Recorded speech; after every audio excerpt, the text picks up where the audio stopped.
Hello दोस्तों, कैसे हो सभी। तो वन पीस के पिछले एपिसोड में हमने देखा कि लूफी वांडा से पूछता है कि इस कंट्री की ऐसी हालत कैसे हुई, जिस पर वांडा उसे बताती है कि इस कंट्री की ऐसी हालत जैक ने की है। और तभी वहाँ की धरती कांपने लगती है। बीपो बोलता है यहाँ जल्द ही रेन रोपेशन आने वाला है, सब लोग किसी पेड़ को पकड़ लो। वांडा लूफी से बोलती है लूफी तुम हमारे साथ चलो। तो एपिसोड 755 स्टार्ट करते हैं एक इंट्रो के बाद।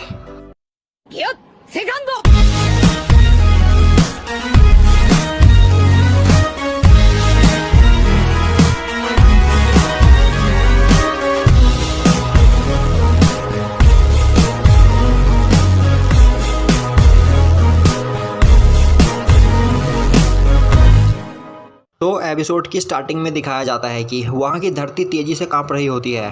बीपो और उसके सभी क्रूमेट्स पेड़ पर चढ़ जाते हैं और लूफी वांडा के साथ उस मगरमच्छ के ऊपर बैठ जाता है। वहीं दूसरी ओर जोरो और बाकी सब भी धरती को कांपते हुए देखकर काफ़ी ज़्यादा परेशान होते हैं। और अब हमें दिखाया जाता है कि वह हाथी अपना सूंड ऊपर उठाता है और वह अपने सूंड से अपने पीठ पर पानी डालता है, जिससे उसके पीठ के ऊपर की पूरी कंट्री पानी में डूब जाती है। और अब उस पानी को आता हुआ देखकर जोरो और बाकी सब भी वहाँ से भागने लगते हैं। उस पानी को देखकर लूफी काफ़ी ज़्यादा डर जाता है। वांडा बोलती है टाइट पकड़ो, और अब वह सभी पानी के अंदर डूब जाते हैं। अब वह मगरमच्छ पानी के अंदर से तैरता हुआ बाहर आता है। तभी कैरोट देखती है कि वहाँ पर लूफी नहीं होता, और अब हमें दिखाया जाता है कि लूफी वहाँ पर पानी में डूब रहा होता है। वांडा कैरोट से लूफी को बचाने के लिए बोलती है और कैरोट जंप करते हुए लूफी की ओर आगे बढ़ती है। वहीं लूफी तेजी से बहाव के साथ बहता हुआ चला जा रहा होता है। कैरोट लूफी को अपना हाथ देती है, पर लूफी उसका हाथ नहीं पकड़ पाता और बहता हुआ आगे चला जाता है। तभी हमें दिखाया जाता है कि एक शार्क लूफी की ओर तेजी से आगे बढ़ रहा होता है। वहीं कैरोट भी लूफी की ओर तेजी से आगे बढ़ रही होती है और अब वह शार्क लूफी को खाने ही वाला होता है कि तभी कैरोट लूफी को बचा लेती है और पूछती है क्या तुम ठीक हो स्ट्रॉ हैट। लूफी उसे बचाने के लिए कैरोट को थैंक्स करता है। और अब हमें दिखाया जाता है कि एक बिल्ली की ड्राइंग पर बैठकर किनेमोन और कांजीरो उस हाथी के ऊपर चढ़ रहे होते हैं। और कांजीरो उस बिल्ली का नाम नेकोजोएमोन रखता है। कांजीरो बोलता है कि जल्दी करो नेकोजोएमोन, हमें सनसेट से पहले ही वहाँ ऊपर पहुँचना है। किनेमोन पूछता है तुम्हें क्या लगता है कांजीरो, क्या एक बिल्ली इतने बड़े हाथी के ऊपर चढ़ पाएगी। कांजीरो बोलता है इसमें कोई शक नहीं, बिल्लियाँ अच्छी ट्री क्लाइंबर होती है। और तभी उन लोगों को उस हाथी के ऊपर से गिरता हुआ पानी दिखाई देता है, जिसे देखकर कांजीरो काफ़ी ज़्यादा डर जाता है। और अब हमें दिखाया जाता है कि उस बिल्ली के ऊपर वह बंदर भी बैठा होता है। और अब वह बंदर बोलता है कि यह पानी रेन रोपेशन का है। कांजीरो बोलता है अगर यह पानी हमारे ऊपर गिरा तो यह बिल्ली मेल्ट हो जाएगी। किनेमोन बोलता है अभी यह नहीं होना चाहिए, हम अपना आधा रास्ता तय कर चुके हैं। और अब वह पानी उनके ऊपर गिरता है और वह लोग पानी के साथ ही नीचे की ओर गिरने लगते हैं। अब सीन शिफ्ट होता है और हमें दिखाया जाता है कि वांडा, लूफी और कैरोट उस मगरमच्छ के ऊपर बैठकर जा रहे होते हैं। लूफी बोलता है तो क्या यह एक रेन था। वांडा बोलती है हाँ, रेन रोपेशन बिल्कुल रेन की ही तरह होती है और यह यहाँ पर दिन में 2 बार होती है। एक्चुअली में यह सी वाटर है और इसका पानी सिटी सेंटर के फिल्ट्रेशन सिस्टम से गुजरता है, जिसके बाद पूरा नेशन यही पानी पीता है। कैरोट बोलती है और इस पानी के साथ साथ यहाँ पर कई सारी मछलियाँ भी आ जाती है, जिस वजह से हमारे पास कभी भी खाने की कमी नहीं होती। तभी वहाँ पर बीपो कूदता हुआ आता है और बोलता है स्ट्रॉ हैट मैं यह फॉरेस्ट नहीं छोड़ सकता, तो प्लीज़ मेरे कैप्टन से कहना कि वह हमसे मिलने के लिए यहाँ आए। लूफी बोलता है ठीक है और अब बेपो उसे थैंक्स करता है। कैरोट लूफी को बताती है कि बेपो का जन्म यहीं पर हुआ था, पर अब वह एक पायरेट है और अभी इस वक्त वह मास्टर कैट वीपर के अंडर काम कर रहा है, जो इस फॉरेस्ट के बॉस है। और अब हमें दिखाया जाता है कि जोरो और बाकी सब भी एक ऊंचे जगह पर होते हैं। वहीं उसाप एक ऊंचे से पिलर के ऊपर बैठा होता है। अब रॉबिन उस पानी को देखती है और बोलती है यह तो सी वाटर है, मेरे ख्याल से इस हाथी ने अपने ऊपर खुद यह सी वाटर डाला है और यहाँ के जंगलों और टाउन ने इस वाटर को अडेप्ट कर लिया है। फ्रैंकी बोलता है हाँ तुम सही बोल रही हो और शायद यह यहाँ पर रोज होता है। यह सुनकर उसाप बोलता है मैं ऐसी परेशानी का सामना रोज नहीं करना चाहता, तो हमें सभी लोगों को जल्द से जल्द ढूंढकर इस आइलैंड से निकलना चाहिए। और तभी उसाप देखता है कि लूफी उस मगरमच्छ पर बैठकर वांडा और कैरोट के साथ जा रहा होता है। उसाप बोलता है मैंने लूफी को ढूंढ लिया, वह नामी के कपड़ों वाली डॉग और वह कूदने वाली रैबिट के साथ है जिससे हम पहले मिले थे। और तभी उसाप देखता है कि कैरोट लूफी को काट रही होती है और यह देखकर उसाप काफ़ी ज़्यादा डर जाता है और बोलता है लूफी को वह लोग खा रहे हैं। यह सुनकर फ्रैंकी बोलता है क्या सच में। और अब उसाप रोने लगता है।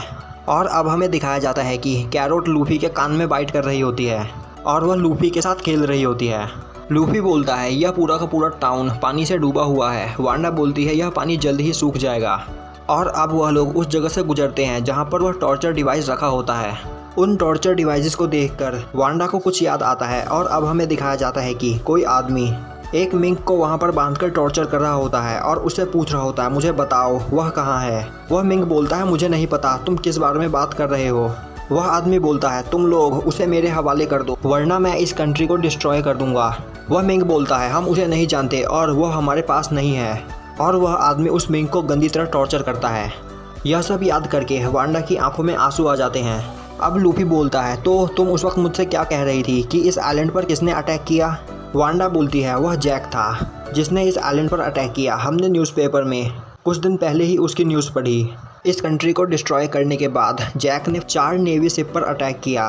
वह शिप 2 फ्लेमिंगो को पकड़कर अपने साथ ले जा रही थी और उसने 2 नेवी शिप को पानी में डुबा दिया। यह सुनकर लूफी बोलता है तो क्या वह ड्रेसरोसा में है।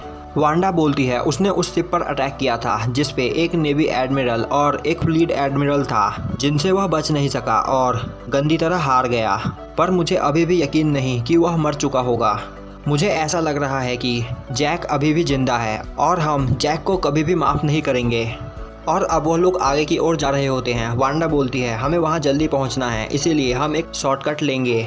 और अब वह मगरमच्छ तेज़ी से भागने लगता है। लूफी बोलता है यह एलिगेटर कमाल का है।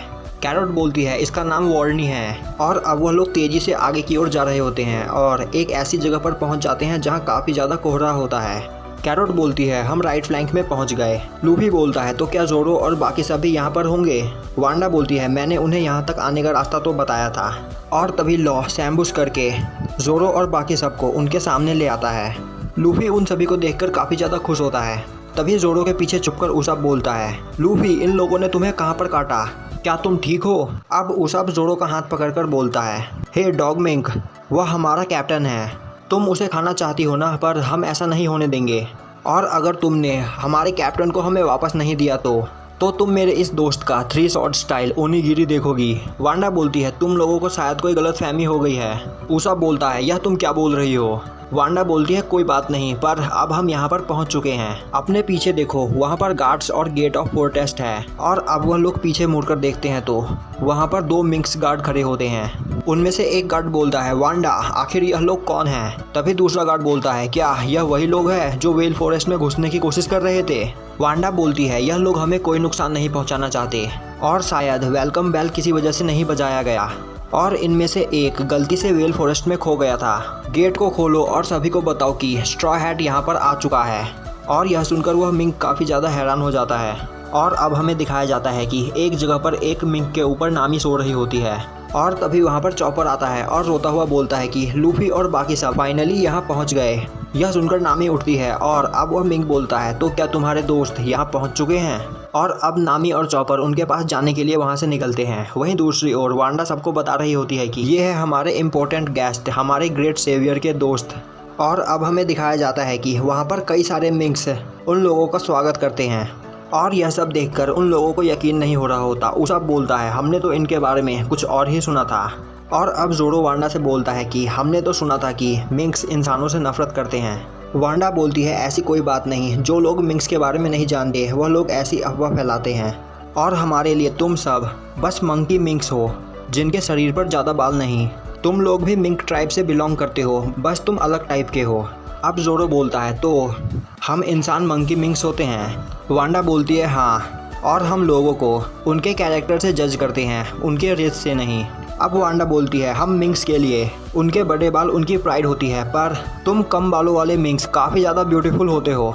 और अब हमें दिखाया जाता है कि नामी और चॉपर उनकी ओर भागते हुए आ रहे होते हैं। नामी और चॉपर को देखकर उसाब काफ़ी ज़्यादा खुश होता है। और अब वहाँ के मिंक्स नामी को देखकर उसे चारों ओर से घेर लेते हैं। यह देखकर उसाब बोलता है यह मिंक्स तो काफ़ी ज़्यादा फ्रेंडली है, हम तो इनके बारे में कुछ और ही सोच रहे थे।